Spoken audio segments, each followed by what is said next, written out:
Bonjour à tous. Alors dans cette vidéo, nous allons voir ou revoir ensemble le pluperfect qu'on appelle aussi le past perfect. Alors le pluperfect, il fait référence à des événements qui sont passés et il sert à les mettre en lien puisqu'on va voir que le pluperfect, lorsque j'utilise, c'est toujours par rapport à une action qui est passée ou plusieurs actions d'ailleurs qui sont passées et il va me permettre de faire un lien entre les deux. Il est aussi associé à la notion de bilan ou alors de cause-conséquence, qui est le cas aussi du present perfect que vous avez peut-être déjà étudié, puisque le present perfect, il me permet, dans beaucoup de cas, de parler d'une action passée qui a une incidence dans le présent et en tout cas qui est importante au moment où je parle. Eh bien, le past perfect, c'est un peu le même principe, sauf que tout ça se passe dans le passé. On a une action passée qui a une action, une conséquence dans une autre action du passé.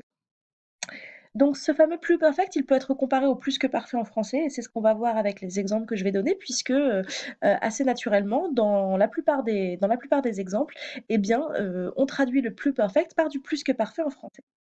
Alors pour toutes mes explications, je vais me référer à une frise chronologique dans laquelle je vais faire la différence entre le passé et le présent étant ici marqué par le petit bâton gris, c'est le moment de l'énonciation, c'est le moment où je parle et le passé, bah, c'est cet endroit où il y a une multitude de choses, qui se passent.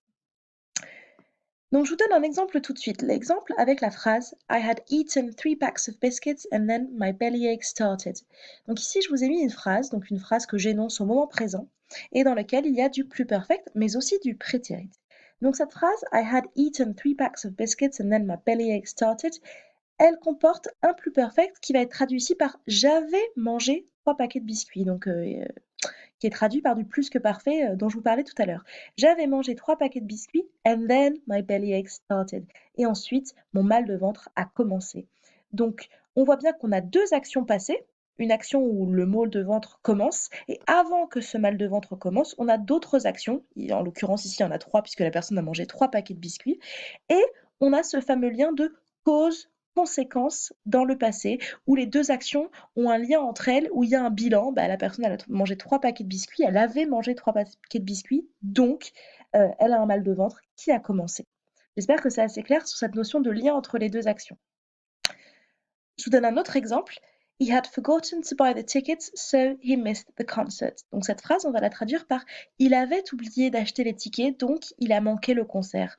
Donc on a une action dans le passé, il a manqué le concert.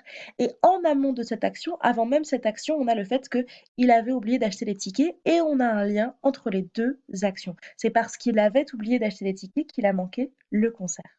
Voilà.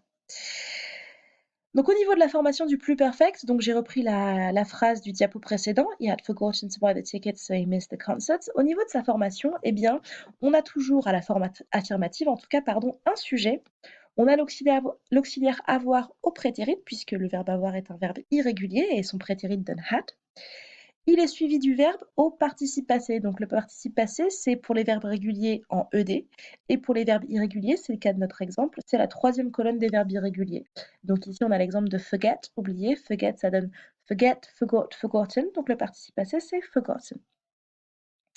Et ensuite, le complément de la phrase.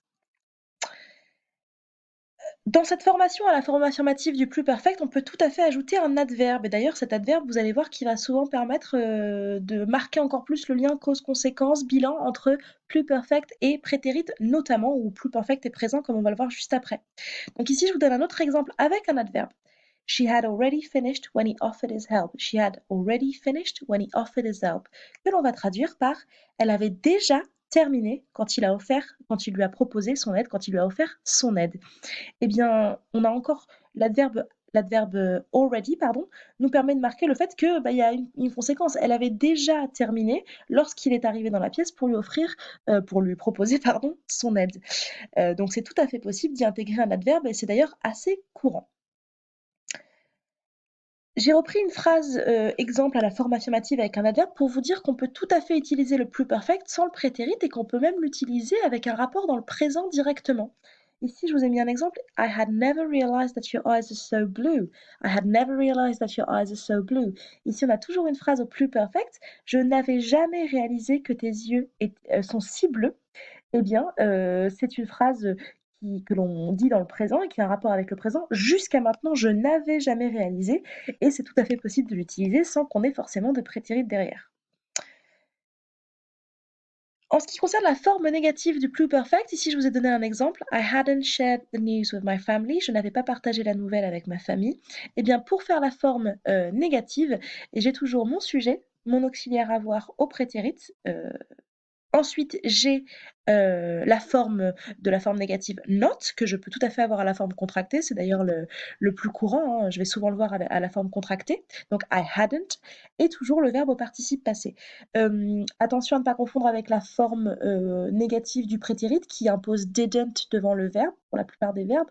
Ici, c'est bien not après l'auxiliaire. D'accord? I hadn't shared the news with my family. En ce qui concerne la forme interrogative, maintenant, had you shared the news with your family? Had you shared the news with your family?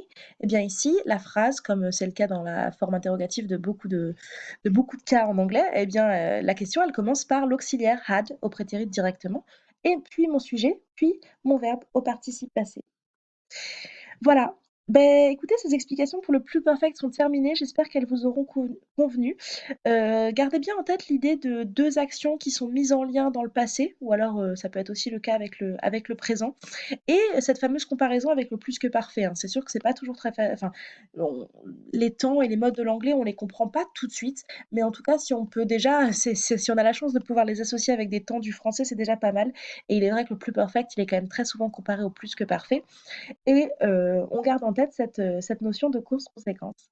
Voilà, si vous avez des questions par rapport à ce fameux pluperfect, n'hésitez pas à les poser dans les commentaires. J'espère que votre confinement se passe bien. Bye bye.